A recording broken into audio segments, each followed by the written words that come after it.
Kuya King, hindi mo ba napapansin? Halos ilang araw na tayong walang kinikita, gawa ng mga bukarot na yan. Kaya nga eh, nakakasarat pati eh. Tagal natin naghihintay ng pila, tapos pipikapin lang yung mga pasero. Nakakasara yung mga hayop na bukarot na yan. Ano kaya dapat gawin dyan sa mga yan? Dapat yan eh, pagkaisa natin. Pag dumaan dito, warangin natin. Kaya nga eh, wala eh. Kaya lang, hindi rin natin kasi maka eh. Matitigas din eh. Matatapang lang naman yung mga kasama natin sa kasama eh. Pero pag ibang ano na, wala na. Wala, takot na eh. Hindi na mapagsalita. Big pasero. Boss, tricycle boss.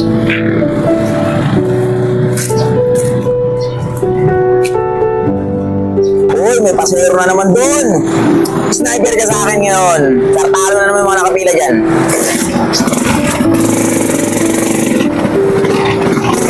Kanina pa ako dito eh. Wala pa rin nadaan na tricycle. Ano ba yan? Tricycle boss! Tricycle boss! Doon lang boss, tricycle. Diyan sakay. Uy, may pila dito! Buhaya! Tingnan mo tong pasahero na to. Tinatawag natin eh. Ano talaga sumakay sa ulan? Wala eh, wala tayong magagawa. Talagang mabukarot na to, nakakasar na. Pagka nawalan, dito sa atin pupunta. Oo, dito hanapin. Kaya nga eh. Ano ang gawin natin dun? Pagsabihan natin? Pag bumalik yun. Ano, babalatan ko na? Wag, kausapin lang natin. Yung babalatan. Sige.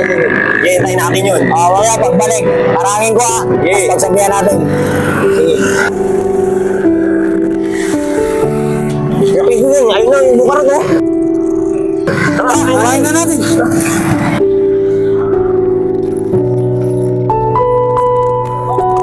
Sige lang. Kasama ka namin. Pag boss, anong problema? Hindi naman tama yung ginagawa mo. Naghihintay kami rito ng pasahero, ang tagal namin sa pilano, tapos kukunin mo, pipick-upin mo lang. Hindi pwede yun. Eh, anong gagawin ko boss? Eh, pinara ako, kaya sinakay ko. Kung tutusin, dapat hindi kayo namamasada eh, kasi wala kayong mga prangkisa, mga kolorong kayo eh. Bawal yung ginagawa niyo, hindi mo ba yun alam? Yan ang sinasabi ko sa inyo. Kung tutusin boss, ang layo na sa pila nyo yun.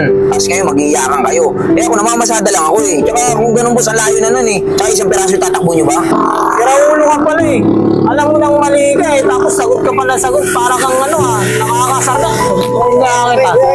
Hindi mo kailangan ni Dalto sa daas eh. Ikaw naman boss, ayusin mo kasi yung ginagawa mo. Eh kung gusto mo talaga maghanap buhay ng maayos, sumali ka sa amin, magpamembro ka. Hindi yung ganyan ginagawa mo. Yung dadampot-dampot ka, alam mo kung mali. Ikaw pa yung matapang. Eh, pasensya na boss. Hindi naman natin kailangan umabot sa ganun eh. Hindi ko na lang ulitin. Hindi ko rin kasi alam mga ganong patakarang pala rito eh. Sige, ganun pala eh. Pwede ka naman palang pagsabihin ha. Sige, susunod ha. Huwag mo lang gagawin yun. Pwede ka naman umalis.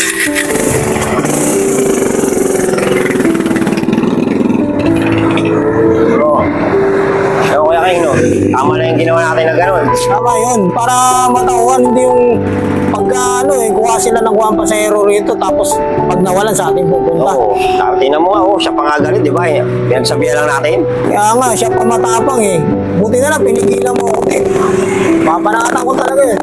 Kaya mo na eh.